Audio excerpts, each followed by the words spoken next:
നാമം ജപിക്കണേ വഴിയുള്ളൂ. ഹരേ കൃഷ്ണ. നമ്മളെ മറ്റുള്ളവർക്ക് വേണ്ടി ഭഗവാനെ കുറിച്ച് പറഞ്ഞു കൊടുത്താലും അതൊരു ഭക്തിയാണ്. എനിക്കൊരു കുഞ്ഞ് ഇവിടെ ഇരിപ്പുണ്ട്, ഒരു 4 വയസ്സാകുന്നേ ഉള്ളൂ ഡിസംബറില്. അപ്പൊ ഇവിടെ ഇരുന്നോണ്ട് ഹോംവർക്ക് ചെയ്യുന്നുണ്ട്, പറഞ്ഞോണ്ടിരിക്കുക ഹരേ കൃഷ്ണ ഹരേ കൃഷ്ണ കൃഷ്ണ ഹരേ ഹരേ. ബുക്കിനകത്ത് കളർ ചെയ്തോണ്ട് കൃഷ്ണ കൃഷ്ണ ഹരേ ഹരേ എന്ന് പറയുന്നുണ്ട്. അപ്പൊ എനിക്കൊന്ന് ഇത്രയും കിട്ടിയിട്ടുണ്ട്, അവളിരുന്ന് പറയുന്നുണ്ട്. അതൊരു മോക്ഷമാണ് നമുക്ക് അത് പറയാൻ. തന്നെ ഇരുന്നോണ്ട് അവക്കൊന്നും അറിയത്തില്ല, അവളിങ്ങനെ ഇരുന്നോണ്ട് ഹരേ കൃഷ്ണ ഹരേ കൃഷ്ണ. ഹരേ കൃഷ്ണ. എല്ലാവർക്കും പ്രണാമം. ഹരേ കൃഷ്ണ. ഓം നമോ ഭഗവതേ വാസുദേവായ. ഓം നമോ ഭഗവതേ വാസുദേവായ. ഓം നമോ ഭഗവതേ വാസുദേവായ. ഓം അജ്ഞാനതിമിരാന്തസ്യ ജ്ഞാനാഞ്ജനാശലാകയാ ചക്ഷുരുന്മീലിതം യേന തസ്മൈ ശ്രീഗുരവേ നമഃ. നമോ വിഷ്ണുപാദായ കൃഷ്ണപ്രേഷ്ഠായ ഭൂതലേ ശ്രീമതേ ഭക്തിവേദാന്ത സ്വാമിനിധി നമസ്തേ സാരസ്വതേ ദേവേ ഗൗരവാണി പ്രചാരിണേ വിശേഷ ശൂന്യവാദി പാശ്ചാത്യദേശതാരിണേ. ജയ ശ്രീകൃഷ്ണ ചൈതന്യ നിത്യാനന്ദ ശ്രീ അദ്വൈത ഗദാധര ശ്രീവാസാദി ഗൗര ഭക്തവൃന്ദ. ഹരേ കൃഷ്ണ കൃഷ്ണ കൃഷ്ണ ഹരേ ഹരേ ഹരേ രാമ രാമ രാമ ഹരേ ഹരേ. ഹരേ കൃഷ്ണ. ശ്രീ ശ്രീ രാധാ ഗോവിന്ദ ടെമ്പിൾ ഇസ്കോൺ ബാംഗ്ലൂരിന്റെ ഈശോപനിഷത്ത് ക്ലാസ്സിലേക്ക് എല്ലാവർക്കും സ്വാഗതം. ഹരേ കൃഷ്ണ. മന്ത്രം 18. അങ്ങനെ 18ാമത്തെ മന്ത്രത്തിലെത്തി നിൽക്കാം നമ്മളിന്ന്. ഈശോപനിഷത്തിലെ ലാസ്റ്റ് മന്ത്രം 18ാമത്തെ മന്ത്രമാണ് ഇന്ന് എടുക്കേണ്ടത്. അതിനു മുന്നേ ഇന്നലത്തെ മന്ത്രത്തിന്റെ ചർച്ച ഞാൻ ഇവിടെ കേട്ടു. എന്നാലും എന്താ ഇന്നലെ മന്ത്രത്തിൽ പഠിച്ചത് നമ്മള്? ഈ ശരീരം ഭസ്മമാവട്ടെ, എന്റെ പ്രാണവായു പ്രപഞ്ച വ്യാപിയായ വായുവിൽ അലിഞ്ഞു ചേരട്ടെ. അല്ലയോ ഭഗവാനെ, എന്റെ എല്ലാ കൃത്യങ്ങളും അങ്ങ് സ്മരിക്കണമേ. അങ്ങ് ആത്യന്തിക ഭോക്താവാകയാൽ ഞാൻ അങ്ങയ്ക്ക് വേണ്ടി ചെയ്തതെല്ലാം അങ്ങ് ഓർക്കണമേന്ന്. അതായത് എന്താ പറഞ്ഞത്? നമ്മളെ മരണസമയത്തുള്ള പ്രാർത്ഥന അല്ലെ? നമ്മള് മരണസമയത്ത് പ്രാർത്ഥിക്കണം. നമ്മൾ ഭഗവാന് വേണ്ടി ചെയ്ത കൃത്യങ്ങളൊക്കെ ഭഗവാൻ ഓർക്കണം. ഭഗവാൻ എന്താ പറയാ, ആത്യന്തികമായിട്ട് ഭഗവാൻ ആരാണ്? ഭോക്താവാണ്. ആ ഭോക്താവായിട്ടുള്ള ഭഗവാന് വേണ്ടി നമ്മൾ ചെയ്ത കൃത്യങ്ങള് ഓർക്കണേന്നാണ് പറയുന്നത് ആ സമയത്ത് നമ്മള്. അതാണ് 17ാമത്തെ പ്രാർത്ഥന. ഇനി 18ാമത്തെ പ്രാർത്ഥന നമുക്ക് നോക്കാം എന്താണെന്നുള്ളത്. അതും കൂടി കഴിഞ്ഞാൽ നമുക്ക് തീരുമാനാക്കാം.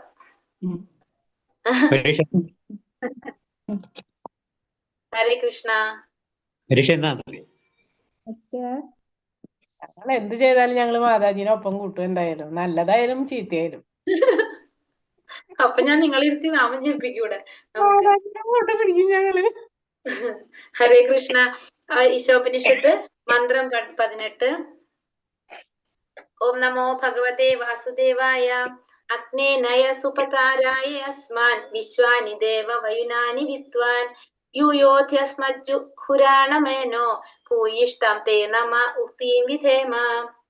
അഗ്നേ നയ സുപതാരായ അസ്മാൻ വിശ്വാനി ദേവ വയുനാനി വിദ്വാൻ യൂയോധ്യസ്മജ്ജു ഹുരാണമേനോ ഭൂയിഷ്ടം തേ നാമ ഉക്തിം വിധേമ. നോക്കാം നമുക്ക്. എന്താ പറഞ്ഞ? അഗ്നിയെ പോലെ തേജസ്വിയായ സർവേശ്വര. ഭഗവാൻ ഇവിടെ എന്തിനോടാണ് ഉപമിക്കുന്നത്? അഗ്നിയോട്. അഗ്നിയെ പോലെ തേജസ്വിയായ സർവേശ്വര, സർവശക്ത, ഞാനിപ്പോൾ നമസ്കാര വചനങ്ങൾ പറഞ്ഞുകൊണ്ട് അങ്ങയുടെ കാൽക്കൽ സാഷ്ടാംഗം വീഴുന്നു. ഞാനിപ്പോ അങ്ങക്ക് നമസ്കാര വചനങ്ങൾ പറഞ്ഞുകൊണ്ട് അങ്ങയുടെ കാൽക്കല് സാഷ്ടാംഗം വീഴാണ് ഞാൻ. ഭഗവാനെ, അങ്ങയെ പ്രാപിക്കുന്നതിന് തക്കവണ്ണം ശരിയായ മാർഗത്തിൽ എന്നെ നയിച്ചാലും. അപ്പൊ അങ്ങയെ പ്രാപിക്കുന്നതിന് തക്കവണ്ണം ശരിയായ മാർഗത്തില്, അങ്ങയെ പ്രാപിക്കാൻ തക്കവണ്ണം ശരിയായ മാർഗത്തിൽ എന്നെ നയിച്ചാലും. കഴിഞ്ഞ കാലങ്ങളിൽ ഞാൻ എന്തെല്ലാമാണ് ചെയ്തിട്ടുള്ളതെന്ന് നല്ല പോലെ അറിയുന്ന അങ്ങ് പൂർവ പാപ കർമ്മങ്ങളിൽ നിന്നും മോചിപ്പിച്ചാലും. അപ്പൊ കഴിഞ്ഞ കാലങ്ങളില് എന്തൊക്കെയാണ് നമ്മ ചെയ്തിട്ടുള്ളത് എന്നുള്ളത് ആർക്കാണ് നല്ലതുപോലെ അറിയുന്നത്? ഭഗവാനാണ് അറിയുന്നത്. ആ ഭഗവാൻ പൂർവ പാപകർമ്മ ഫലങ്ങളിൽ നിന്നും എന്നെ മോചിപ്പിച്ചാലും എന്റെ പുരോഗതിയിൽ തടസ്സങ്ങൾ ഉണ്ടാകാതിരിക്കട്ടെ. എന്റെ പുരോഗതിയിൽ തടസ്സങ്ങൾ ഉണ്ടാകാതിരിക്കട്ടെ. എന്താ മനസ്സിലായത് ഇതിന്ന്?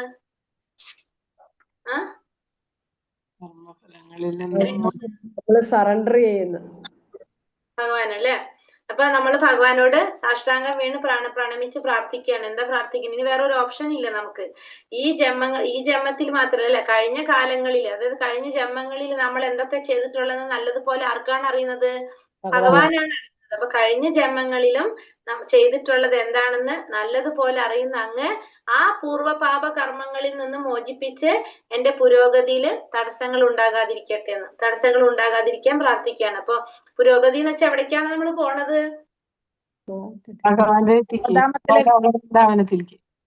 ഭഗവാന്റെ ധാമത്തിൽ. ആ പോണ വഴിയിൽ തടസ്സങ്ങൾ ഉണ്ടാവാതിരിക്കട്ടെ എന്നാ പറയണത്. എങ്ങനെ? നമ്മള് പൂർവ്വജന്മങ്ങളില്, കഴിഞ്ഞ ജന്മങ്ങളിലൊക്കെ നമ്മൾ ചെയ്തിട്ടുള്ള നമ്മുടെ പാപങ്ങള്, ആ പാപകർമ്മങ്ങളിൽ നിന്ന് നമ്മളെ മോചിപ്പിച്ച് പുരോഗതിയിൽ ആ വഴിയിൽ നമുക്ക് തടസ്സങ്ങൾ ഉണ്ടാകാതിരിക്കാൻ വേണ്ടിയിട്ട് ഭഗവാനോട് പ്രാർത്ഥിക്കുകയാണത്. സാഷ്ടാംഗം വീണ് പ്രാർത്ഥിക്കുകയാണ് അല്ലെ. ഭഗവാനെ പ്രാപിക്കുന്നതിന് തക്കവണ്ണം ശരിയായ മാർഗത്തിലേക്ക് എന്നെ നയിച്ചാലും, ഭഗവാനെ പ്രാപിക്കാനുള്ള മാർഗം ഏതാണോ അതിലെ എന്നെ നയിച്ചാലും, കഴിഞ്ഞ കാലങ്ങളിൽ ഞാൻ എന്തെല്ലാണോ ചെയ്തിട്ടുള്ളത് അതെല്ലാം നല്ലതുപോലെ അറിയുന്ന അങ്ങ് പൂർവ്വപാപ കർമ്മ ഫലങ്ങളിൽ നിന്ന് മോചിപ്പിച്ച് എന്റെ പുരോഗതിയിൽ തടസ്സങ്ങൾ ഉണ്ടാകാതിരിക്കട്ടെ എന്നാണ് പറയുന്നത്. ഇവിടെ ഭഗവാൻ അഗ്നിയെ പോലെ തേജസ്വിയായ സർവേശ്വര എന്ന് പറയുന്നത്. എന്തുകൊണ്ടാണ് ഭഗവാൻ അഗ്നിയോട് ഉപമിച്ചിരിക്കുന്നത്? അഗ്നിയുടെ പ്രത്യേകത എന്താണ്? ജ്വലിച്ചു നിൽക്കുന്നതാണ്. ജ്വലിച്ച് നിൽക്കുന്നതെന്നല്ലേ? അതായത് അഗ്നിക്ക് എന്തിനു സാധിക്കും? പവിത്രമാക്കും എല്ലാത്തിനെയും.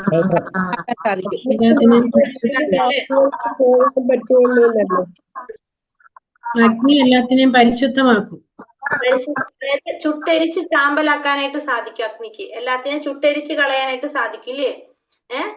അപ്പൊ അതേപോലെ നമ്മളെ എന്തിനും കളയാൻ പറ്റും? നമ്മളെ പാപങ്ങൾ അടക്കം എല്ലാത്തിനെയും ചുട്ടരിച്ച് കളയാനായിട്ട് ആർക്ക് സാധിക്കും? ഭഗവാന് സാധിക്കും. ഭഗവാന് മാത്രമേ അത് സാധിക്കുള്ളൂ അല്ലെ. നമ്മുടെ പാപങ്ങളൊക്കെ ഇല്ലാതാക്കി തരാൻ ആർക്ക് സാധിക്കുള്ളൂ? ഭഗവാന് മാത്രമേ സാധിക്കുള്ളൂ. അപ്പൊ അതുകൊണ്ടാണ് അഗ്നിയെ പോലെ ഭഗവാൻ അഗ്നിയോട് ഉപമിച്ചിരിക്കുന്നത്. അതായത് അഗ്നിയെ പോലെ നമ്മൾ ചെയ്തിട്ടുള്ള പാപങ്ങള് എല്ലാത്തിനെയും ചുട്ടരിച്ച് ചാമ്പലാക്കാനുള്ള കഴിവ് ആർക്കുണ്ട്? ഭഗവാനുണ്ട്.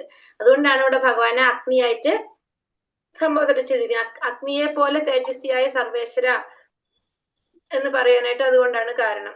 മനസ്സിലായി പറഞ്ഞത് എന്താണ് മന്ത്രം? നമസ്കാരം പ്രാപിക്കുന്ന ശരിയാ നനച്ചു. ഈ മന്ത്രം മനസ്സിലായോ? മന്ത്രം ഇനി ബാക്കി നമുക്ക് പോവാം, അടുത്തേക്ക് പോവാം. എന്താണ് പ്രാർത്ഥന ഇതില്? ഈ ജന്മത്തില് മാത്രല്ല പറഞ്ഞല്ലേ, കഴിഞ്ഞ കാലങ്ങളിലും ഞാൻ ചെയ്തത് എന്തെല്ലാമാണ് ഇതുപോലെ അറിയുന്ന അങ്ങ് പൂർവ്വപാപ കർമ്മങ്ങളിൽ നിന്ന് മോചിപ്പിച്ചാലും എന്റെ പുരോഗതിയില് തടസ്സങ്ങൾ ഉണ്ടാകാതിരിക്കട്ടെ എന്നാണ് പറയുന്നത്. ഈ ജന്മത്തിൽ മാത്രമല്ല കഴിഞ്ഞ ജന്മങ്ങളിലും ഞാൻ എല്ലാം എന്തൊക്കെയാണോ അതൊക്കെ മനസ്സിലാക്കി അറിയുന്ന അങ്ങ് ആ പൂർവ്വപാപ കർമ്മങ്ങളിൽ നിന്ന് നമ്മളെ മോചിപ്പിച്ചാലും, അങ്ങനെ പറയണമെങ്കിൽ നമുക്ക് എന്തുണ്ടാവണം? ഭഗവാനായിട്ടൊരു ബന്ധം ഉണ്ടാവണം അല്ലെ. എന്നാലേ നമുക്കത് പറയാൻ നടക്കാൻ പറ്റുള്ളൂ അല്ലെ. ബന്ധമില്ലാത്തവരടുത്ത് നമുക്ക് ചെന്ന് എന്തെങ്കിലും പറയാൻ പറ്റുമോ? ഇല്ല. അപ്പൊ നമുക്ക് എന്തുണ്ടാവണം? ആദ്യം തന്നെ ഭഗവാനുമായിട്ട് നല്ലൊരു ബന്ധം ഉണ്ടാക്കി വെക്കണം നമ്മള്. എന്നാലേ നമുക്ക് ഇതൊക്കെ പറയാൻ പറ്റുള്ളൂ.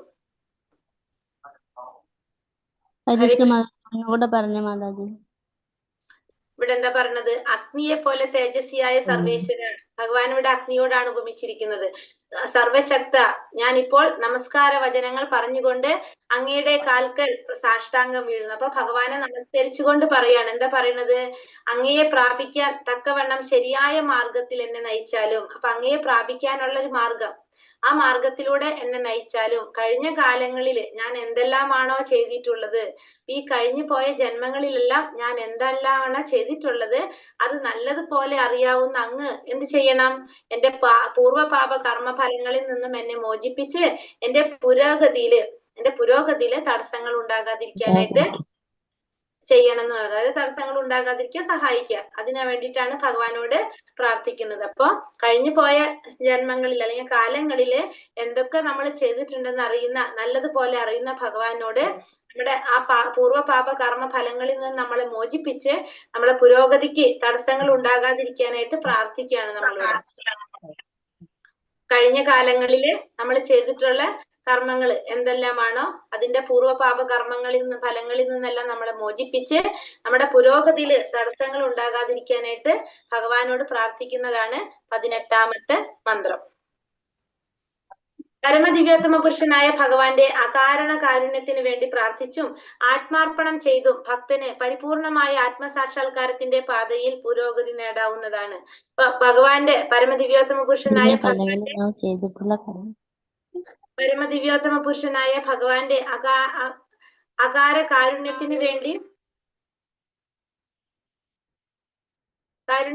പ്രാർത്ഥിച്ചും ആത്മാർപ്പണം ചെയ്തും ഭക്തന് പരിപൂർണമായ ആത്മസാക്ഷാത്കാരത്തിന്റെ പാതയിൽ പുരോഗതി നേടാവുന്നതാണ്. ഭഗവാന്റെ കാരുണ്യത്തിന് വേണ്ടിയിട്ട് പ്രാർത്ഥിക്കുക, പിന്നെ ആത്മാർപ്പണം ചെയ്യുക. ആത്മാർപ്പണം ചെയ്യാന്ന് വെച്ചാൽ എന്താണ്? നമ്മൾ ഭഗവാന് ഫുള്ള് സമർപ്പിക്കുക. നമ്മളെ മനസ്സും ശരീരവും ആത്മാവും എല്ലാം ഭഗവാന് സമർപ്പിച്ചുകൊണ്ട് ഭക്തന് പരിപൂർണമായ ആത്മസാക്ഷാത്കാരത്തിന്റെ പാതയില് പുരോഗതി നേടാനായിട്ട് സാധിക്കും. ആത്മാർപ്പണം ചെയ്ത് ഭക്തന്റെ എല്ലാ പാപങ്ങളും ഭഗവാന് ചുട്ടരിച്ച് കളയാൻ കഴിയുന്നത് കൊണ്ട് അഗ്നി എന്ന് ഭഗവാനെ സംബോധന ചെയ്യുന്നു. അപ്പൊ ആത്മാർപ്പണം ചെയ്തു കഴിഞ്ഞാൽ ആ ഭക്തന്റെ എല്ലാ പാപങ്ങളും ഭഗവാൻ ചുട്ടരിച്ച് കളയുന്നവരാണ്. അപ്പൊ നമ്മൾ എന്ത് വേണം? നമ്മൾ ആത്മാർപ്പണം ചെയ്യണം. ആത്മാർപ്പണം വെച്ചാൽ നമ്മളെ മനസ്സും ശരീരവും ആത്മാവും എല്ലാം ആർക്ക് സമർപ്പിക്കാം? ഭഗവാന് സമർപ്പിക്കുക. അതായത് നമ്മൾ ചിന്തിക്കുന്നതും പ്രവർത്തിക്കുന്നതും നമ്മളെ തന്നെ നമ്മൾ ആർക്ക് കൊടുക്കാണ്? ഭഗവാന് കൊടുക്കണം. ആരാണ് ആത്മാർപ്പണം ചെയ്തത്? ആത്മസാക്ഷാത്കാരം നേടാനായിട്ട് ആത്മനിവേദനം ഓർമ്മയുണ്ടോ? ആത്മനിവേദനം ചെയ്തത് ബലി മഹാരാജാവ് അല്ലേ? അല്ലേ? കഴിഞ്ഞ ശ്ലോകത്തിൽ പറഞ്ഞു ബലി മഹാരാജാവ് അല്ലെ? അപ്പൊ അങ്ങനെ നമ്മൾ എന്ത് ചെയ്യാൻ സാധിക്കും? അങ്ങനെ ചെയ്തു കഴിഞ്ഞാല് ഭഗവാൻ നമ്മുടെ പാപങ്ങൾ ചുട്ടരിച്ച് കളയും. അപ്പൊ അതുകൊണ്ട് ഭഗവാനെ അഗ്നി എന്ന് സംബോധന ചെയ്യുന്നു. ബ്രഹ്മജ്യോതിസ് അദ്ദേഹത്തിന്റെ മുഖത്തെ ആവരണം ചെയ്തിരിക്കുന്ന കണ്ണഞ്ചിപ്പിക്കുന്ന പ്രകാശപൂരമാണ്. നമുക്കറിയാം ബ്രഹ്മജ്യോതി എന്ന് പറയുന്നത് ഭഗവാന്റെ മുഖത്തെ ആവരണം ചെയ്തിരിക്കുന്ന കണ്ണഞ്ചിപ്പിക്കുന്ന പ്രകാശപൂരമാണ് ബ്രഹ്മജ്യോതി. ആത്മസാക്ഷാത്കാരത്തിനുള്ള പരിശ്രമത്തിൽ ഫലം ഉളവാക്കുന്ന കർമ്മങ്ങൾ അഥവാ കർമ്മകാണ്ഡം ഏറ്റവും താഴ്ന്ന ഒന്നാണ്. ഇപ്പൊ ആത്മസാക്ഷാത്കാരത്തിനുള്ള പരിശ്രമത്തില് ഫലമുളവാക്കുന്ന കർമ്മങ്ങള് ചെയ്യുന്ന അല്ലെങ്കിൽ ഫലമുലവാക്കുന്ന കർമ്മങ്ങൾ അല്ലെങ്കിൽ കർമ്മകാണ്ഡം എന്ന് പറയുന്നത് ഏറ്റവും താഴ്ന്നതാണ്. നമ്മളെ വേദങ്ങളിൽ പറയുന്ന കർമ്മകാണ്ഡം അതെന്താണ്? അത് ഏറ്റവും താഴ്ന്നതാണെന്ന് പറയുന്നത്. കർമ്മകാണ്ഡം ഏറ്റവും താഴ്ന്നതാണ്. പരമാത്മാവിന്റെ യഥാർത്ഥമായ അഥവാ ആത്യന്തികമായ ഭാവം ഏതാണ്? സർവേശ്വരത്വം. പരമാത്മാവിന്റെ ഏറ്റവും ആത്യന്തികമായിട്ടുള്ള ഭാവം എന്ന് പറയുന്നത് ഭഗവാൻ, ഈശ്വരൻ, സർവേശ്വരനാണ്. ഭഗവാനാണ് ഏറ്റവും ആത്യന്തികമായിട്ടുള്ള ഭാവം എന്ന് പറയുന്നത്. വേദത്തിൽ വിധിച്ചിട്ടുള്ള രീതിയിൽ അല്പമെങ്കിലും വ്യതിചലിക്കുമ്പോൾ തന്നെ ആ കർമ്മം സാധകന്റെ താല്പര്യത്തിന് വിപരീതമായി പ്രവർത്തിക്കുന്ന വികർമ്മമായി തീരും. ഇപ്പൊ വേദത്തില് വിധിച്ചിട്ടുള്ള രീതിയിൽ വേദത്തിൽ പറഞ്ഞിരിക്കുന്ന പ്രകാരം അല്ലാതെ ചെറുതായിട്ട് നമ്മളൊന്ന് വ്യതിചലിച്ചാൽ തന്നെ ആ കർമ്മം എന്തായിട്ട് മാറാണത്? വികർമ്മമായിട്ട് മാറും അല്ലെ? വേദത്തിന് വിപരീതമായി പ്രവർത്തിക്കുന്ന കർമ്മമായിട്ട് മാറും. അപ്പൊ അതിനെന്താ പറയും നമ്മള്? വികർമ്മം അല്ലെ? വേദത്തിന് പറഞ്ഞിരിക്കുന്നതിന് ഓപ്പോസായിട്ട് ചെയ്യുന്നത് കർമ്മം, അകർമ്മം, വികർമ്മം ഓർമ്മയുണ്ടോ? ആയിട്ട് മാറും. ആത്മസാക്ഷാത്കാരം മനുഷ്യാകാരത്തിൽ മാത്രമേ നേടുവാൻ സാധിക്കൂ, മറ്റു രൂപങ്ങളിൽ ഇരുന്നു കൊണ്ട് സാധിക്കില്ല. അപ്പൊ സാക്ഷാത്കാരം നേടണമെങ്കിൽ നമുക്ക് എങ്ങനെ പറ്റുള്ളൂ? ആത്മസാക്ഷാത്കാരം നേടണമെങ്കിൽ മനുഷ്യ ജന്മത്തിൽ മാത്രമേ ആത്മസാക്ഷാത്കാരം നേടാൻ സാധിക്കുള്ളൂ. മറ്റുള്ള ജന്മങ്ങളിൽ ഇരുന്നു കൊണ്ട് നമുക്ക് മറ്റുള്ള രൂപത്തിൽ നമുക്കത് സാധിക്കില്ല. 84 ലക്ഷം ജീവികളിൽ വെച്ച് ബ്രഹ്മ സംസ്കാരം കൊണ്ട് ധന്യമായ മനുഷ്യ ജീവിതത്തിന് മാത്രമേ നിരശിതമായ ആത്മജ്ഞാനത്തിനുള്ള അർഹത സിദ്ധിച്ചിട്ടുണ്ട്. നിരതിശയമായ അതാണ്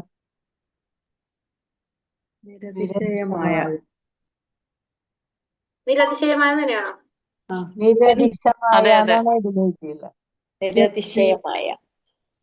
ഓക്കെ. അപ്പോൾ എന്താ പറയുന്നത്? 54 ലക്ഷം ജീവികളിൽ വെച്ച് ബ്രഹ്മസംസ്കാരം കൊണ്ട് ധന്യമായ മനുഷ്യ ജീവിതത്തിന് മാത്രമേ എന്ത് സാധിക്കുള്ളൂ?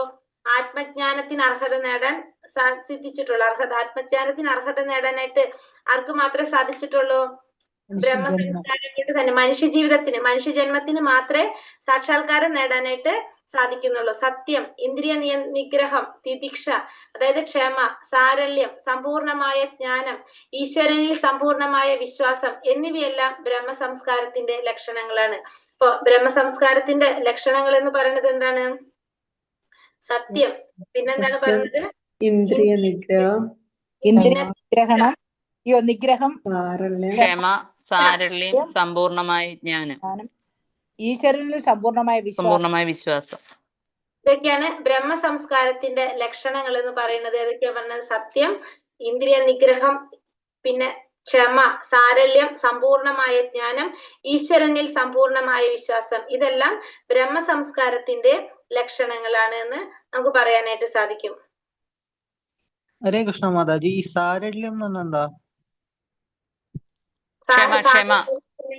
സാരല്യം അല്ല അത് സരളത എന്ന് പറയും. നമ്മള് എന്താ പറയാ, ലാളിത്യം എന്നൊക്കെ പറയില്ലേ?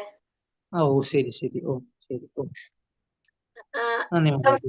ലക്ഷണങ്ങളാണ്. അടുത്തത് തന്റെ ഉദാത്തമായ പൈതൃകത്തിൽ അഹങ്കാരം കൊണ്ടുണ്ടായതും തന്റെ ഉദാത്തമായ പൈതൃകത്തിൽ അഹങ്കാരം ഉണ്ടായത് കൊണ്ട് മാത്രമായില്ല. ബ്രാഹ്മണന്റെ പുത്രനായി പിറക്കുന്നത് ബ്രാഹ്മണനായി തീരുന്നതിനുള്ള സാധ്യത ഉളവാക്കുന്നു. ഒരു വലിയ മനുഷ്യന്റെ പുത്രനെ വലിയ മനുഷ്യനായി തീരാൻ അവസരം ലഭിക്കുന്നത് പോലെ. അപ്പൊ ഇവിടെ എന്താ പറയണത്? തന്റെ ഉദാത്തമായ പൈതൃകത്തിൽ അഹങ്കാരം ഉണ്ടായത് കൊണ്ട് മാത്രമായില്ല. തന്റെ ഉദാത്തമായ പൈതൃകത്തിൽ അഹങ്കാരം ഉണ്ടായത് കൊണ്ട് മാത്രമായില്ല. ബ്രാഹ്മണന്റെ പുത്രനായി പിറക്കുന്നത് ബ്രാഹ്മണനായി തീരുന്നതിനുള്ള സാധ്യത ഉളവാക്കുന്നു. ഒരു വലിയ മനുഷ്യന്റെ പുത്രന് ഒരു വലിയ മനുഷ്യനായി തീരുവാൻ അവസരം ലഭിക്കുന്നത് പോലെ. എന്നിരിക്കലും അത്തരം പൈതൃകം കൊണ്ട് മാത്രമെല്ലാമായില്ല. ഇപ്പൊ ഒരു ബ്രാഹ്മണന്റെ പുത്രൻ ബ്രാഹ്മണനായിട്ട് തന്നെ ജനിക്കില്ല, ബ്രാഹ്മണനായിട്ട് തന്നെയാണ് ജനിക്കുന്നത്. ഒരു വലിയ മനുഷ്യന്റെ പുത്രൻ ഒരു വലിയ മനുഷ്യനായിട്ട് ജനിക്കുന്നത് പോലെ, വലിയ മനുഷ്യനാവാനായിട്ട് അവസരം കിട്ടുന്നത് പോലെ. പക്ഷെ അത് എങ്ങനെ വേണമെന്നില്ല. എന്താ പറയുക, ഇവിടെ അടുത്തിൽ പറയുന്നുണ്ടാവും, അത് ഒന്നുകൂടി ക്ലിയർ ആയിട്ട്. അത്തരം പൈതൃകം കൊണ്ട് മാത്രമായില്ല, ബ്രാഹ്മണന്റെ യോഗ്യതകൾ അയാൾ സ്വയം സമ്പാദിക്കുകയും വേണം. ഒരു ബ്രാഹ്മണന്റെ പുത്രൻ ജനിക്കുമ്പോ എങ്ങനെയായിട്ട് ജനിക്കുന്ന ബ്രാഹ്മണനായിട്ട് ജന്മം എടുക്കും. പക്ഷെ ആ പൈതൃകം കൊണ്ട് മാത്രമായില്ല. എങ്ങനെയാണ്? ആ യോഗ്യതകൾ അയാൾ സ്വയം സമ്പാദിക്കുകയും വേണം. അല്ലാതെ നമ്മള് ആ ഒരു ജന്മം കൊണ്ട് നമുക്ക് ബ്രാഹ്മണനാന്ന് പറഞ്ഞാൽ ആ യോഗ്യത ഇല്ലെങ്കിൽ അയാളെ നമുക്ക് എന്തായിട്ട് കൂട്ടാൻ പറ്റില്ല? ബ്രാഹ്മണനായിട്ട് കൂട്ടാനായിട്ട് സാധിക്കില്ല. തന്റെ ബ്രാഹ്മണ ജന്മത്തെ കുറിച്ച് അഹങ്കരിക്കുകയും ശരിയായ ഒരു ബ്രാഹ്മണനായി തീരുന്നതിനുള്ള പരിശ്രമം ഉപേക്ഷിക്കുകയും ചെയ്യുന്ന ഒരുവൻ തരം താഴുകയും ആത്മജ്ഞാനത്തിന്റെ പാന്താവിൽ നിന്ന് അധപതിക്കുകയും ചെയ്യുന്ന ഒരു ബ്രാഹ്മണന്റെ പുത്രൻ ബ്രാഹ്മണനായിട്ട് ജന്മമെടുത്ത് ഞാൻ ബ്രാഹ്മണനാണെന്ന് അഹങ്കരിച്ച് ശരിയായ ബ്രാഹ്മണനായി തീരാനുള്ള പരിശ്രമമൊക്കെ ഉപേക്ഷിക്കുകയാണെങ്കിൽ ആ വ്യക്തി തരം താഴ്ന്ന് ആത്മജ്ഞാനത്തിന്റെ പാന്താവിൽ നിന്ന് അധപതിക്കുന്നു. അപ്പൊ അങ്ങനെയുള്ള വ്യക്തി എന്താ സംഭവിക്കുന്നത്? ജ്ഞാനത്തിന്റെ പാന്താവിൽ നിന്ന് അധപതിക്കുകയാണ് ചെയ്യുന്നത്. അങ്ങനെയുള്ള വ്യക്തി അവൻ മനുഷ്യജീവിയായി പിറന്നതിന്റെ ലക്ഷ്യം അങ്ങനെ പരാജയപ്പെടും. അപ്പൊ അങ്ങനെ ആ മനുഷ്യനായിട്ട് ജന്മം എടുത്തതിന്റെ ലക്ഷ്യം തന്നെ മാറിപ്പോകണം. കാരണം മനുഷ്യജന്മത്തിന്റെ ലക്ഷ്യം എന്താണ്? ഭഗവത് സാക്ഷാത്കാരം. ഭഗവാൻ പരമമായ ധർമ്മം ഭഗവത് സേവനം ചെയ്യാന്നുള്ളതാണ് അല്ലെ. സവൈ പുംസ പരധർമ്മ യഥോ ഭക്തി രഥോക്ഷജെ അഹൈത്തുക്കി അപ്രതിഹത ആത്മാ സുപ്രസിദ്ധ. അതായത് പരമമായ ധർമ്മം എന്താണ്? ഭഗവാന്റെ അധോക്ഷജന്റെ സേവനമാണ്. ഭഗവാന് സേവനം ചെയ്യാന്നുള്ളതാണ് പരമമായ ധർമ്മം പറയുന്നത്. പക്ഷെ മനുഷ്യജീവിയായിട്ട് പിറന്നതിന്റെ ലക്ഷ്യം തന്നെ പരാജയപ്പെടും നമ്മൾ അത് ചെയ്യാത്ത പക്ഷം. ഭഗവത്ഗീത 6:41-42 ഭഗവാൻ നമുക്ക് ഉറപ്പ് നൽകിയിരിക്കുന്നത് ആത്മജ്ഞാന മാർഗത്തിൽ വീഴ്ച പറ്റിയവരായ യോഗഭ്രഷ്ടന്മാർക്ക് ഉത്തമ ബ്രാഹ്മണരുടെ കുലങ്ങളിലോ ധനികരായ വൈശ്യരുടെ കുടുംബങ്ങളിലോ പിറന്ന് തന്റെ പിഴ തിരുത്തുവാൻ പിന്നെയും അവസരം ലഭിക്കുന്നു. ഭഗവത്ഗീതയിൽ പറയുന്നുണ്ട്, അങ്ങനെ നമുക്ക് വീഴ്ച പറ്റിക്കഴിഞ്ഞാൽ, നമ്മൾ ആത്മജ്ഞാനത്തില് ഉയർന്ന് നമ്മൾ മാർഗത്തിൽ വീഴ്ച പറ്റിക്കഴിഞ്ഞാല്, അങ്ങനെ യോഗഭ്രഷ്ടരായവർക്ക്, ആ യോഗത്തില് ഭ്രഷ്ട് സംഭവിച്ചവർക്ക്, നാശം സംഭവിച്ചവർക്ക്, അല്ലെങ്കിൽ എന്താ സംഭവിക്കുന്നത്? ഉത്തമ ബ്രാഹ്മണരുടെ കുലത്തിലോ ധനികരായ വൈശ്യവരുടെ കുടുംബത്തിലോ ഒക്കെ പിറന്നുകൊണ്ട് ആ പിഴ തിരുത്താനായിട്ട്, അതായത് വീണ്ടും നമുക്ക് ചെയ്യാനായിട്ട് ഭക്തി പ്രാക്ടീസ് ചെയ്യാനുള്ള ഒരു അവസരം ലഭിക്കുന്നു എന്നുള്ളത് ഭഗവത്ഗീത 6-41-42 ശ്ലോകത്തില് പറയുന്നുണ്ട്. മായാമോഹിതനായി ആ അവസരങ്ങളിൽ ഒരാൾ നഷ്ടപ്പെടുന്ന പക്ഷം സർവശക്തനായ ഈശ്വരൻ അവന് നൽകിയിട്ടുള്ള മനുഷ്യജന്മം പാഴായി പോയത് തന്നെ. എന്നിട്ടും നമ്മൾ മായയിൽ വശംവദനായിക്കൊണ്ട് അല്ലെങ്കിൽ മായാമോഹിതനായിക്കൊണ്ട് ആ അവസരങ്ങൾ ഉപയോഗിക്കാതെ വന്നാൽ പിന്നെന്താണ്? ആ ജന്മം തന്നെ പാഴായി പോയി എന്ന് പറയാം. നമുക്ക് ഭഗവാൻ തന്നിരിക്കുന്ന മനുഷ്യജന്മം പാഴായി പോയി എന്ന് പറയാം. നിയാമകങ്ങളായ തത്വങ്ങൾ അനുസരിച്ച് പ്രവർത്തിക്കുന്ന ഒരുവന് കാമ്യകർമ്മങ്ങളുടെ മേഖലയിൽ നിന്ന് ക്രമത്തിൽ ആത്മജ്ഞാനത്തിന്റെ മേഖലയിലേക്കുള്ള ഉയർച്ചയും തീർച്ചയായും ലഭിക്കും. അപ്പൊ നിയാമകങ്ങളായ തത്വങ്ങൾ അനുസരിച്ച് പ്രവർത്തിക്കുന്ന ഒരുവന്, ഇപ്പൊ നിയാമക തത്വങ്ങൾ അനുസരിച്ച് പ്രവർത്തിക്കുന്ന ഒരുവന് കാമ്യകർമ്മങ്ങളുടെ മേഖലയിൽ നിന്ന് ക്രമത്തിൽ ആത്മജ്ഞാനത്തിന്റെ മേഖലയിലേക്കുള്ള ഉയർച്ച തീർച്ചയായും. അപ്പൊ നമ്മളെ നിയാമക തത്വങ്ങള്, നമ്മൾ ഈ പറയുന്ന ഭക്തി പ്രാക്ടീസ് ചെയ്യാൻ വേണ്ടി നമ്മൾ പറയുന്ന കുറെ തത്വങ്ങൾ ഉണ്ട് അല്ലെ. ആ തത്വങ്ങൾ അനുസരിച്ച് പ്രവർത്തിക്കുന്ന ഒരു വ്യക്തി കാമ്യകർമ്മങ്ങളുടെ മേഖലയിൽ നിന്ന്, ഇപ്പൊ കാമ്യകർമ്മങ്ങളായിരിക്കും ചെയ്യുന്നത്, പക്ഷെ അങ്ങനെ പതുക്കെ പതുക്കെ എന്തിലേക്ക് ഉയരാൻ സാധിക്കും? ആത്മജ്ഞാനത്തിന്റെ മേഖലയിലേക്കുള്ള ഉയർച്ച തീർച്ചയായിട്ടും ലഭിക്കും. നമ്മൾ സുഹൃത്തികളെ പറയുന്നത് ദുഃഖം വരുമ്പോ, അല്ലെങ്കിൽ നമ്മൾ എന്താ പറഞ്ഞത്, നമുക്ക് ധനം ആഗ്രഹിച്ചുകൊണ്ടൊക്കെയാണ് നമ്മൾ ഭഗവാനെ ആരാധിക്കുന്നത്. പക്ഷെ പതുക്കെ പതുക്കെ നമുക്ക് എന്തിലേക്കുള്ള ചാൻസ് ഉണ്ട്? ശുദ്ധ ഭക്തനാവാനുള്ള സാധ്യത ഉണ്ട്. അപ്പൊ അവിടെയും ചെയ്യുന്നത് എന്താണ്? ഫലം ആഗ്രഹിച്ചുകൊണ്ടാണ് കർമ്മം ചെയ്യുന്നത്, കാമ്യകർമ്മങ്ങളാണ് ചെയ്യുന്നത്. അപ്പൊ അങ്ങനെ ചെയ്തു വരുമ്പോ നമുക്ക് പതുക്കെ എന്തിലേക്ക് ഉയരാൻ സാധിക്കും? ആത്മജ്ഞാനത്തിന്റെ മേഖലയിലേക്ക് ഉയർച്ച തീർച്ചയായിട്ടും നമുക്ക് ലഭിക്കും. വളരെ വളരെ ജന്മങ്ങളിലൂടെ ആത്മജ്ഞാനത്തിന്റെ നിലവാരത്തിലെത്തി ഒരാൾ ഈശ്വരങ്കൽ സർവാർപ്പണം ചെയ്യുന്നതോടുകൂടി അയാൾ പൂർണ്ണനായി തീരുന്നു. അപ്പൊ കുറെ ജന്മങ്ങള് അങ്ങനെ ആത്മജ്ഞാനത്തിന്റെ നിലവാരത്തിലെത്തി ഒരാൾ ഈശ്വരങ്കൽ സർവാത്മാർപ്പണം ചെയ്യുക, സർവ ആത്മാർപ്പണം ചെയ്യുക, എല്ലാതും ഭഗവാന് തന്നെ സമർപ്പിച്ച്, നമ്മളെ തന്നെ നമ്മൾ ഭഗവാന് സമർപ്പിച്ചു കഴിഞ്ഞാൽ ആ വ്യക്തി എങ്ങനായിട്ട് മാറും? പൂർണ്ണനായിട്ട് തീരും. ഒരാൾ ആരംഭത്തിൽ തന്നെ ആത്മാർപ്പണം ചെയ്യുന്നെങ്കിൽ ഭക്തി മാർഗത്തെ അവലംബിക്കുന്നത് കൊണ്ട് മാത്രം അയാൾ എല്ലാ ഘട്ടങ്ങളും ഒറ്റയടിക്ക് തരണം ചെയ്യുന്നു. ഇപ്പൊ ഒരാള് ആരംഭത്തിൽ തന്നെ ആത്മാർപ്പണം ചെയ്യുകയാണെന്ന് വിചാരിക്കൂ, തുടക്കത്തിൽ തന്നെ ആത്മാർപ്പണം ചെയ്യുന്നെങ്കിൽ ഭക്തി മാർഗത്തെ അവലംബിക്കുന്നത് കൊണ്ട് മാത്രം, ഭക്തി മാർഗത്തെ അവലംബിക്കുന്നത് കൊണ്ട് മാത്രം ഈ പറഞ്ഞ എല്ലാ ഘട്ടങ്ങളെയും ഒറ്റയടിക്ക് തരണം ചെയ്യാൻ ആർക്ക് സാധിക്കും? ആ തുടക്കത്തിലെ തന്നെ ഭഗവാന് സമർപ്പിച്ച വ്യക്തിക്ക് സാധിക്കും. അതെങ്ങനെയാ മാതാജി ഒന്ന് പറഞ്ഞുതരുമോ? ഒരു ഒരാൾ മിനിറ്റ്, ആരംഭത്തിൽ തന്നെ ആത്മാർപ്പണം ചെയ്യുന്നെങ്കിൽ എന്ന് പറഞ്ഞാൽ ഒരാൾ ആരംഭത്തിലെ തന്നെ വെച്ചിട്ടുണ്ടെങ്കിൽ ഇപ്പൊ നമ്മൾ പറഞ്ഞില്ലേ, കഴിഞ്ഞ ജന്മത്തിൽ നമ്മൾ കുറെ ചെയ്തു വെച്ചു, പക്ഷെ നമ്മൾ വഴിതെറ്റിപ്പോയി, പിന്നെ വീണ്ടും നമ്മൾ പറഞ്ഞു നല്ല എന്താ പറഞ്ഞ ശ്രേഷ്ഠരായ കുടുംബങ്ങളിലൊക്കെ ജന്മം എടുത്തു എന്ന് പറഞ്ഞു അല്ലെ. അങ്ങനെ ജന്മം എടുത്തിട്ട് വന്നു, ജന്മം എടുത്തിട്ട് ഇവിടെ വന്നപ്പോ എന്താണ്? നമ്മൾ ചെറിയ പ്രായത്തിലെ തൊട്ട്, ആരംഭത്തിലെ തൊട്ട് തന്നെ നമ്മൾ എന്ത് ചെയ്യാണ്? നമ്മള് ഭഗവാൻ അറിഞ്ഞ് ഭഗവാന് മുഴുവൻ സമർപ്പിക്കുകയാണ്. അങ്ങനെയുള്ള ഒരു വ്യക്തിക്ക് എന്താണ്? ഭക്തി മാർഗത്തെ അവലംബിക്കുന്നത് കൊണ്ട് മാത്രം, എങ്കിൽ ഭക്തി മാർഗത്തെ അവലംബിക്കുന്നത് എല്ലാതും ഒറ്റയടിക്ക് തന്നെ, അതായത് നമ്മൾ ഫസ്റ്റ് തന്നെ ആ ഒരു പ്രായത്തിലെ തന്നെ, എന്താ പറയാ, ചെറിയ പ്രായത്തിലെ തന്നെ നമ്മള് ഫുള്ള് ഭഗവാന് സമർപ്പിക്കുകയാണ്. ഇപ്പൊ നമുക്ക് ഉദാഹരണം പ്രഹ്ലാദകുമാരനെ കുറിച്ച് പറയാം. എങ്ങനെയാണ് പ്രഹ്ലാദൻ ചെറിയ 5 വയസ്സ്, ചെറിയൊരു പ്രായത്തിലെ തന്നെ ഭക്തി ചെയ്യാൻ എല്ലാം ഭഗവാന് സമർപ്പിച്ചതാണ് പ്രഹ്ലാദകുമാരൻ അല്ലെ, ചെറിയൊരു പ്രായത്തിലെ തന്നെ. കാരണം എന്തുകൊണ്ടാണ്? അതിനു മുന്നേ തന്നെ ആ ഭഗവാനെ കുറിച്ചുള്ള ഒരു ജ്ഞാനം നേടിയത് കൊണ്ട് പെട്ടെന്ന് തന്നെ ഇതിലേക്ക് കടക്കാൻ സാധിച്ചു, ആ ഭക്തി മാർഗത്തിലേക്ക് കടക്കാനായിട്ട് സാധിച്ചു പെട്ടെന്ന്. അതുകൊണ്ട് പിന്നെ വേറെ കുറെ ഘട്ടങ്ങൾ നമുക്ക് പറയല്ലേ ഭക്തിയിലേക്ക് പോകാനായിട്ട്, അതൊന്നും തരണം ചെയ്യേണ്ടി വന്നില്ല, ഒറ്റയടിക്ക് തന്നെ എവിടേക്ക് എത്തി? ഭക്തി യോഗത്തിലേക്ക് എത്തി എന്ന് പറയാം. നമുക്ക് വേറെ സ്റ്റെപ്പായിട്ടൊന്നും പോകേണ്ടി വന്നില്ല. പെട്ടെന്ന് ഇപ്പൊ നമ്മൾ ഈ ജന്മത്തിൽ കുറെ നമ്മൾ ചെയ്തിട്ടുണ്ടെങ്കിൽ അടുത്ത ജന്മത്തിൽ നമുക്ക് എന്താണ്? നേരെ വേഗം ഭക്തിയിലേക്ക് പ്രവേശിക്കാൻ സാധിക്കുക. അല്ലെങ്കിൽ നമ്മൾ എന്താണ് ചിലപ്പോ ആദ്യം ബ്രഹ്മത്തിലാകും പോവുക, പിന്നെ ആയിരിക്കും പരമാത്മാവിനെ കുറിച്ച് അറിയുക, അങ്ങനെയൊക്കെ ആയിരിക്കും നമ്മൾ പിന്നെ ഭഗവാനിക്ക് എത്തുന്നത്. അതല്ലെങ്കിൽ നമ്മൾ ഇപ്പൊ പറഞ്ഞ പോലെ തന്നെ നമ്മള് കാമ്യകർമ്മങ്ങൾ ചെയ്യുണ്ടാവും, പിന്നെ കാമ്യകർമ്മങ്ങൾ ചെയ്ത് ചെയ്ത് ചെയ്ത് പതുക്കെ പതുക്കെ ആയിരിക്കും നമ്മൾ എവിടെ എത്തുന്നത്? ശുദ്ധ ഭക്തിയിലേക്ക് എത്തുന്നത്, ഭക്തിയുടെ സേവനം ചെയ്ത് ഭക്തിയിലേക്ക് എത്തുന്നത്. അങ്ങനെ ഒന്നല്ലാതെ ആരംഭത്തിൽ തന്നെ ഒരാൾക്ക് ആത്മാർപ്പണം ചെയ്യുകയാണെങ്കിൽ ആ ഭക്തി മാർഗത്തെ പെട്ടെന്ന് തന്നെ തരണം ചെയ്യാനായിട്ട്, എല്ലാ ഘട്ടങ്ങളും തരണം ചെയ്ത് ഭക്തിയിലേക്ക് പ്രവേശിക്കാനായിട്ട്, ഒറ്റയടിക്ക് തന്നെ ഭഗവാനെ പ്രാപിക്കാനായിട്ട് സാധിക്കും. ഇവിടെ പറയുന്നുണ്ട് ഭഗവത്ഗീതയിൽ, അതിനെന്താ പറഞ്ഞു ഇവിടെ പറയുന്നുണ്ട്, അടുത്തിൽ പറയുന്നുണ്ട്, ഭഗവത്ഗീതയിൽ പറഞ്ഞിട്ടുള്ളത് പോലെ 1866 ശ്ലോകത്തില് ഭഗവാൻ തന്നെ ശരണം പ്രാപിച്ചിട്ടുള്ള ജീവന്റെ യോഗക്ഷേമ കാര്യങ്ങൾ സ്വയം ഏറ്റെടുക്കുകയും പാപകർമ്മ ഫലങ്ങളിൽ നിന്ന് അയാളെ മോചിപ്പിക്കുകയും ചെയ്യുന്നു. അപ്പൊ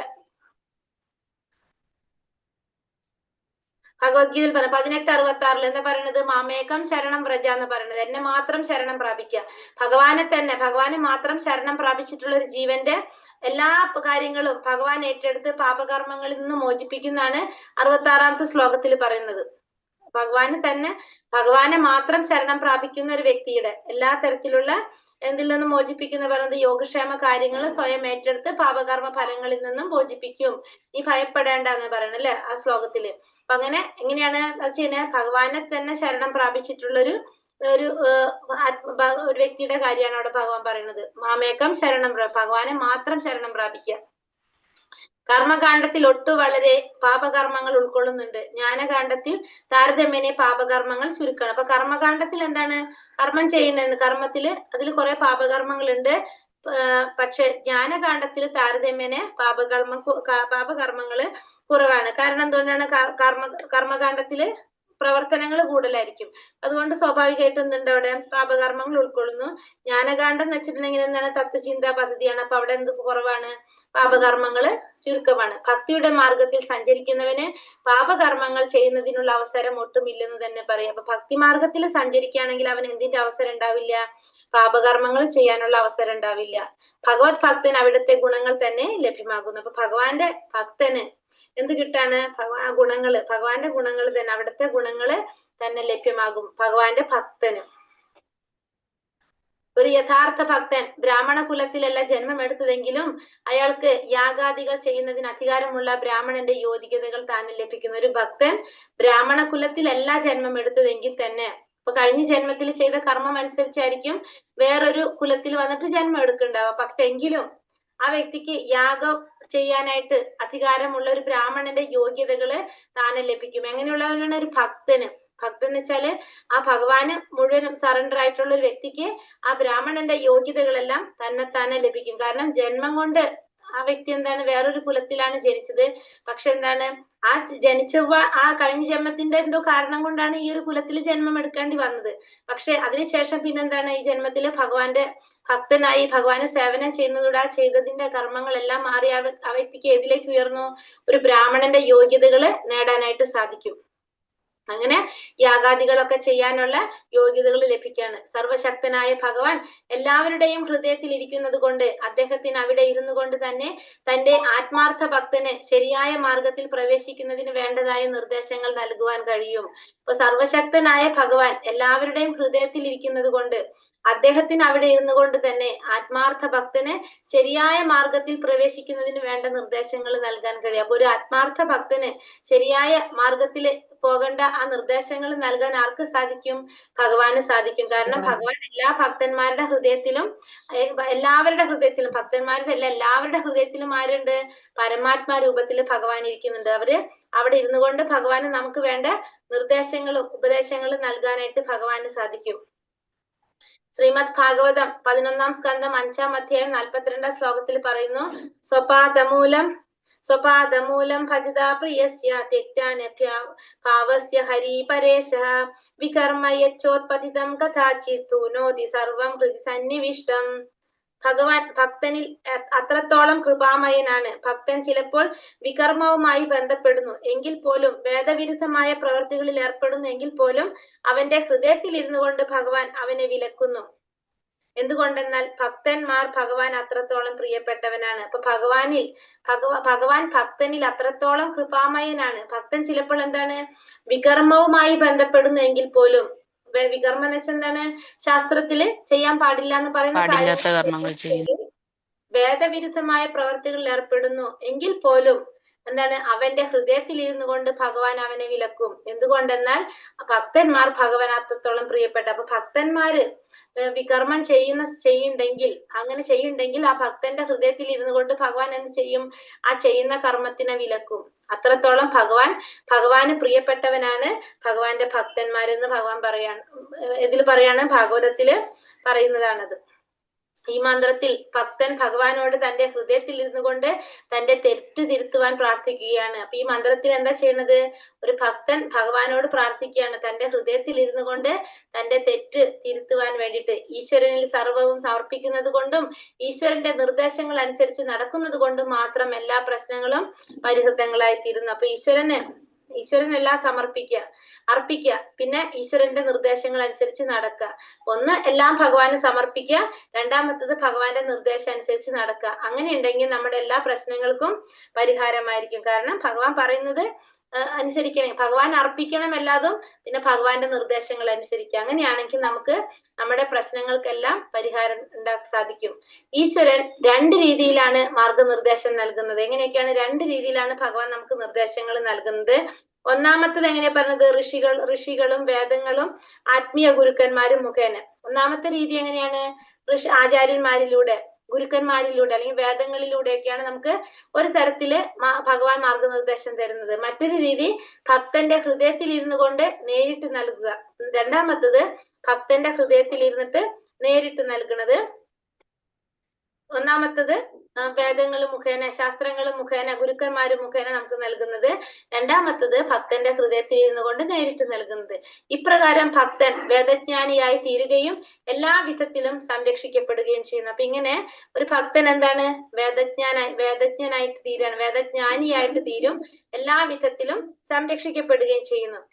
എല്ലാ വേദത്തിന്റെ ലക്ഷ്യം എന്താണ്? ഭഗവാനെ കുറിച്ച് മനസ്സിലാക്കുക. അപ്പൊ വേദജ്ഞാനിയായിട്ട് മാറാണ്.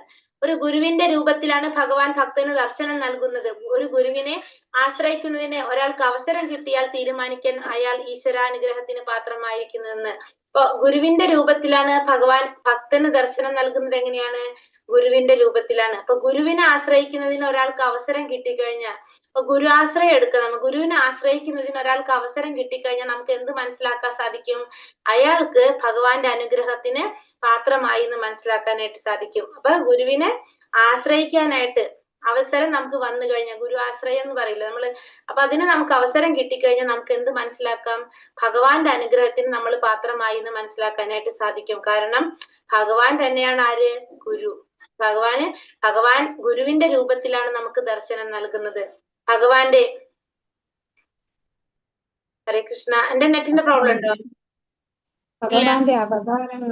ഭഗവാന്റെ അപദാനങ്ങൾ കേൾക്കുന്നതും പ്രകീർത്തിക്കുന്നതും പവിത്രങ്ങളാണ്. അപ്പൊ ഭഗവാന്റെ അപദാനങ്ങൾ മാതാജി, അപദാനങ്ങൾ എന്ന് വെച്ചാൽ എന്താന്ന് എനിക്കറിയില്ല. പക്ഷെ ഇവിടെ പറഞ്ഞ കീർത്തിക്കുന്നതും പവിത്രങ്ങളാണെന്ന് പറയുമ്പോ ഭഗവാന്റെ മഹത്വങ്ങളായിരിക്കുമല്ലോ എന്തായാലും. കുറച്ച് നമ്മൾ അങ്ങനെ വിചാരിക്കാം. ഭഗവാന്റെ അപദാനങ്ങൾ കേൾക്കുന്നതും കീർത്തിക്കുന്നതും പവിത്ര കർമ്മങ്ങളാണ്. താൻ എല്ലാ ജീവജാലങ്ങളുടെയും ഹിതകാംക്ഷിയാകയാൽ എല്ലാവരും തന്നെ കുറിച്ച് പാടണമെന്നും കേൾക്കണമെന്നും ഈശ്വരൻ ആഗ്രഹിക്കുന്നു. അപ്പൊ എല്ലാ ജീവജാലങ്ങളുടെയും ഹിതകാംക്ഷിയാണ് കൊണ്ട് തന്നെ എല്ലാവരും എന്താണ് ചെയ്യേണ്ടത്? എല്ലാവരും തന്നെ കുറിച്ച് പാടണമെന്നും കേൾക്കണമെന്നും ഭഗവാൻ ആഗ്രഹിക്കുന്നു. അപ്പൊ എല്ലാ ജീവജാലങ്ങളുടെയും ഹിതകാംക്ഷിയാണ് ആര്? ഭഗവാൻ. അതുകൊണ്ട് തന്നെ എല്ലാവരും തന്നെ കുറിച്ച് പാടണമെന്നും കേൾക്കണമെന്നും ആരാഗ്രഹിക്കാണ്? ഭഗവാൻ ആഗ്രഹിക്കാണ് അല്ലെ? നമ്മൾ ഇന്ന് രാവിലെ ഇന്നലെ അല്ലേ പറഞ്ഞത് ഭാഗവതം ക്ലാസ്സില്? കാരണം ഭഗവാൻ എന്താ ആഗ്രഹിക്കുന്നുണ്ട്? ഭഗവാനെ കീർത്തിക്കുന്നതും മഹത്വപ്പെടുത്തുന്നതും കേൾക്കാനായിട്ട് ഭഗവാൻ ആഗ്രഹിക്കുന്നുണ്ട്. അതുകൊണ്ടാണ് നമുക്കും അത് ഇഷ്ടാവണത്. നമ്മൾ ഇന്നലെ പറഞ്ഞു തോന്നുന്നു അല്ലെ ക്ലാസ്സില്? ഹരേ കൃഷ്ണ, ഓർമ്മയുണ്ടോ? ഭാഗവതത്തില് ഭഗവാനെ കീർത്തിച്ചുകൊണ്ടിരിക്കുന്ന ഭഗവാന് സന്തോഷമാണ്. ഈശ്വര കഥകൾ കേട്ടും കേൾപ്പിച്ചും കൊണ്ടിരിക്കുന്നവന് അനാവശ്യ കാര്യങ്ങളിലുള്ള ആഗ്രഹങ്ങൾ ഇല്ലാതാവുകയും ഈശ്വരനിൽ ഭക്തി ഉറയ്ക്കുകയും ചെയ്യുന്നു. അപ്പൊ ഭഗവാനെ കുറിച്ച് കേൾപ്പിച്ചുകൊണ്ടിരിക്കുന്നവനും കേട്ടുകൊണ്ടിരിക്കുന്നവനും അനാവശ്യ കാര്യങ്ങളിലുള്ള ആഗ്രഹങ്ങൾ ഇല്ലാതാകും, ഈശ്വരനിൽ ഭക്തി ഉറയ്ക്കുകയും ചെയ്യും. ഈ നിലവാരത്തിലെത്തിയ ഭക്തൻ ഒരു ബ്രാഹ്മണന്റെ യോഗ്യതകൾ ലഭിച്ചവനായി തീരുന്നു. അപ്പൊ ഈ നിലവാരത്തിൽ എത്തിക്കഴിഞ്ഞാൽ ആ ഭക്തൻ എന്താണ്?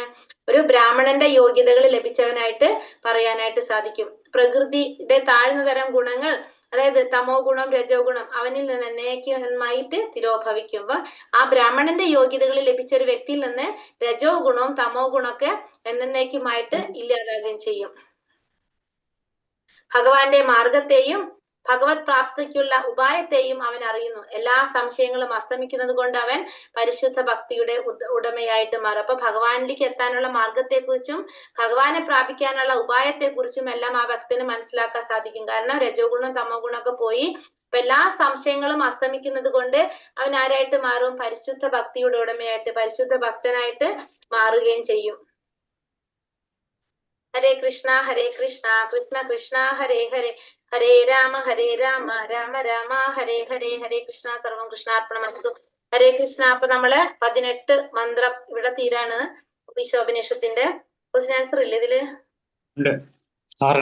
മാതാജി എന്താ മാതാജി ഇത് തീർന്നപ്പോ ഒരു സങ്കടം, ഈശോപനിഷത്ത് തീർന്നപ്പോ അതന്നെ അങ്ങനെ വന്നേ? നല്ല ശരിക്കും നല്ല പുസ്തകം അത് ഈശോപനിഷത്ത്. ഉപദേശാമൃതത്തിൽ ഇത്ര ഇല്ല, ഇത് തീർന്നപ്പോ അയ്യോ തീർന്നല്ലോ എന്നൊരു വിഷമം തോന്നുന്നു. ശരിയായിരിക്കും. അത് എനിക്കും ഇഷ്ടമാണത്. ചിലപ്പോ ചിലർക്കോട് ഇഷ്ടം ഉണ്ടാവും. എനിക്ക് ഏറ്റവും ഇഷ്ടപ്പെട്ട 17ഉം 18ഉം. കൃഷ്ണ മാതാജി. അതെ മാതാജി, 17ഉം 18. മന്ത്രം 18 എന്താണ് വിശദമാക്കിയേ എന്ന് പറഞ്ഞ? അഗ്നിയെ പോലെ തേജസ്വിയായ സർവേശ്വര, ഞാൻ ഇപ്പോൾ നമസ്കാര വചനങ്ങൾ പറഞ്ഞുകൊണ്ട് അങ്ങയുടെ കൽക്കൽ സാഷ്ടാംഗം വീഴുന്നു.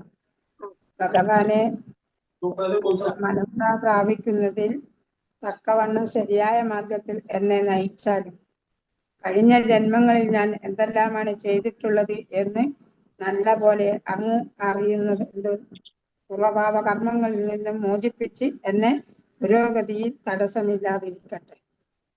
തടസ്സമില്ലാതിരിക്കട്ടെ അല്ലെ. നമ്മളെ തടസ്സം, അതായത് കഴിഞ്ഞ ജന്മങ്ങളിൽ നമ്മൾ എന്തൊക്കെ ചെയ്തെന്ന് പൂർണ്ണമായിട്ട് അറിയുന്നത് ആർക്ക് മാത്രമാണ്? ഭഗവാന് മാത്രമാണ് അല്ലെ.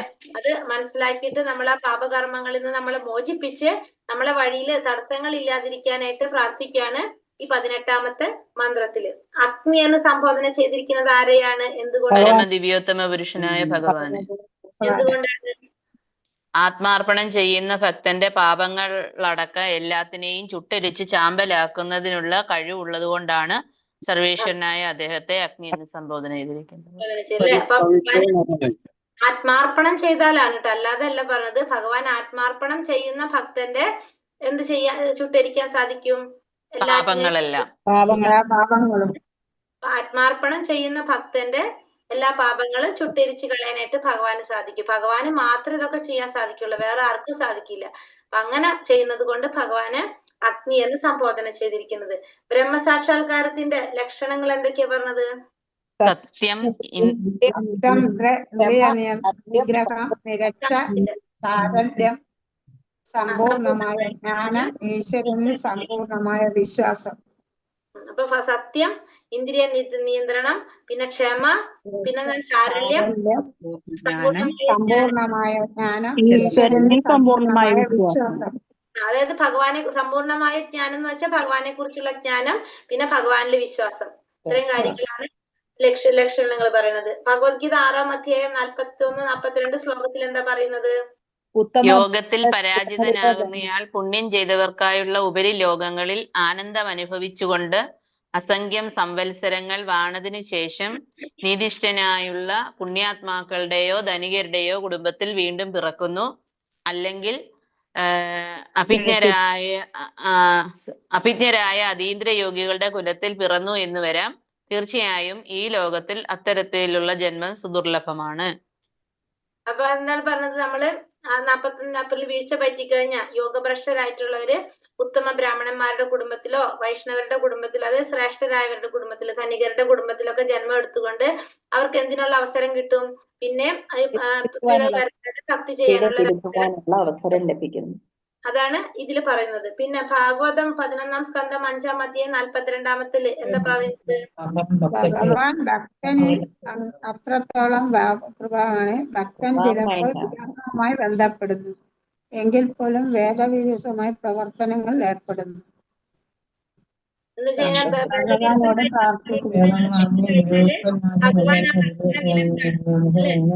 അവന്റെ ഹൃദയത്തിൽ ഇരുന്നുകൊണ്ട്, അതോടെ എഴുതണ്ടായ മാതാജി, അവന്റെ ഹൃദയത്തിൽ ഇരുന്നുകൊണ്ട് ഭഗവാൻ അവനെ വിലക്കുന്നു. എന്തുകൊണ്ടെന്നാൽ ഭക്തന്മാർ ഭഗവാൻ അത്രത്തോളം പ്രിയപ്പെട്ടവരാണ്. എന്തെന്നാ വിനീത മാതാജി ഒന്ന് പറയൂ. ഹരേ കൃഷ്ണ. ഭഗവാൻ ഭക്തരിൽ അത്രത്തോളം കൃപാമയനാണ്.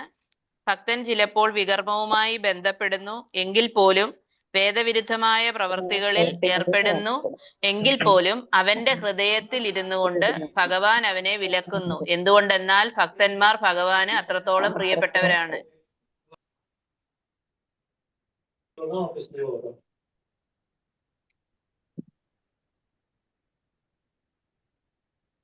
അപ്പൊ മനസ്സിലായത്?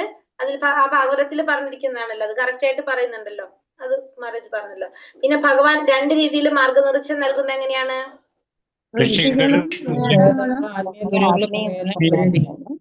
മറ്റൊരു രീതി ഭക്തന്റെ ഹൃദയത്തിൽ നേരിട്ട് നൽകുക. ഭക്തൻ വേദ മുഖേന കിട്ടുന്നത്. ഒന്ന് വേദങ്ങളും മുഖേന, ഗുരു മുഖേന, ഒന്ന് ഗുരു മുഖേനയും ഒന്ന് ഹൃദയത്തിൽ